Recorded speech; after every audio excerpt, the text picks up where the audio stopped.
आप अंदाजा इसी से लगा सकते हैं। चाकू अगर गलत व्यक्ति के हाथों में पड़ेगा तो उससे डकैती डालेगा। समाजवादी पार्टी रामपुर के चाकू का दुरुपयोग करके जनता की जमीनों पर कब्जा करती थी, जनता को प्रताड़ित करती थी, उन्हें हतोत्साहित करती थी, उनका शोषण करती थी।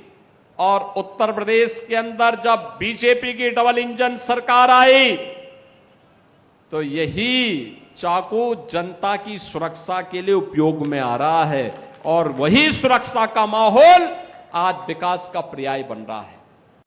यही तो रामपुर का विकास है। हाईवे बन रहे हैं, एक्सप्रेसवे बन रहे हैं, रेलवे फ्लाईओवर बन रहे हैं, 3 मीटर की सड़क अब 7 मीटर की हो रही है, 10 मीटर की हो रही है, 4 लेन की हो रही है।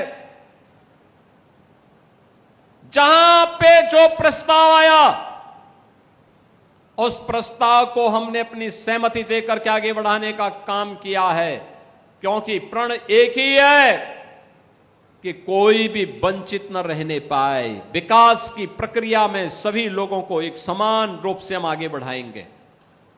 अब पिक एंड चूज नहीं होता है, पिक एंड चूज नहीं होता है कि बिजली सेफई में आएगी लेकिन पीलीभीत में नहीं आएगी। क्यों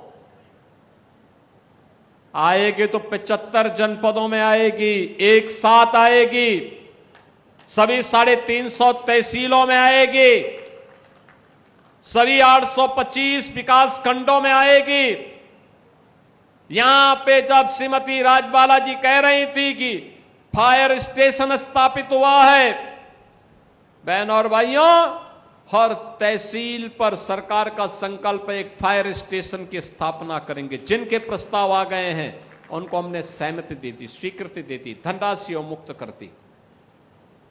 जहां पे इंटर कॉलेज की आवश्यकता थी इंटर कॉलेज, जहां डिग्री कॉलेज की आवश्यकता थी डिग्री कॉलेज, जहां पॉलिटेक्निक की आवश्यकता थी पॉलिटेक्निक, जहां पे आईटीआई की आवश्यकता थी आईटीआई, पुराने पढ़ चुके विद्यालयों को, इंटर कॉलेजेस को प्रोजेक्ट अलंकार के माध्यम से, बेसिक शिक्षा परिषद के विद्यालयों को ऑपरेशन कायाकल्प के माध्यम से एक नई ऊंचाई प्रदान करके भव्य स्वरूप प्रदान किया जा रहा है।